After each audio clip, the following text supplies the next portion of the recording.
இருக்காங்க. சூப்பராக இருக்குது. சுண்டக்காய் பர்த்தா அண்ட் மஷ்ரூம் சிக்பி பெரட்டல். ரெசிபி கேட்ட எல்லாருக்கும் ரொம்ப தேங்க்ஸ். ரெசிபி வீடியோ அப்லோட் பண்ணுறோம் ஒன்றா பாருங்கள்.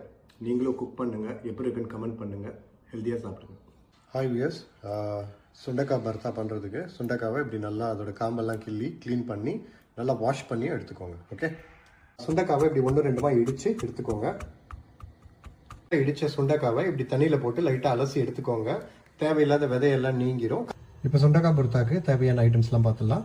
ஒரு 200 கிராம்ஸ் சுண்டக்காய் எடுத்திருக்கோம், இடித்து க்ளீன் பண்ணி எடுத்திருக்கோம். அண்ட் ஒரு 150 கிராம்ஸ் ஷாலட்ஸ், சின்ன வெங்காயம் எடுத்திருக்கோம். ஒரு 6 பல்லு பூண்டு அண்ட் ஒரு 6 பீஸ் காஞ்ச மிளகாய், வர மிளகாய் எடுத்திருக்கோம். இப்போ ஒரு பேன் எடுத்துக்கலாம்.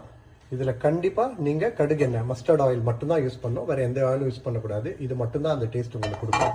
ஒரு ஐட்டம்ஸாக ஃப்ரை பண்ணி எடுக்க ஆரம்பிச்சிடலாம். ஃபஸ்ட்டு காஞ்ச மிளகாய் போட்டிருக்கோம். நல்லா ஃப்ரை ஆன உடனே தனியாக எடுத்து வச்சுருங்க. கொஞ்சம் கிறிஸ்பியாக இருக்கிற மாதிரி பார்த்துக்கோங்க. சிம்மர்லேயே வச்சு ஃப்ரை பண்ணுங்கள், உங்களுக்கு கிறிஸ்பியாக கிடைக்கும். ஒரு 6 பல்லு பூண்டை சேர்த்துக்கலாம். இப்போ பூண்டை நல்லா ஃப்ரை பண்ணியாச்சு, அதை தனியாக எடுத்து வச்சுக்கலாம். அடுத்து வெங்காயத்தை நல்லா ஃப்ரை பண்ணி எடுத்துக்கலாம். இப்போ வெங்காயம் நல்லா கேரமலைஸ் ஆகிடுச்சு. இப்போ அந்த வெங்காயத்தை எடுத்து தனியாக ஆட் பண்ணி இது எல்லாத்தையும் க்ரஷ் பண்ண ஆரம்பிக்கலாம். மீன்வைல் சுண்டக்காவையும் நம்ம ஃப்ரை பண்ணி எடுத்துக்கலாம்.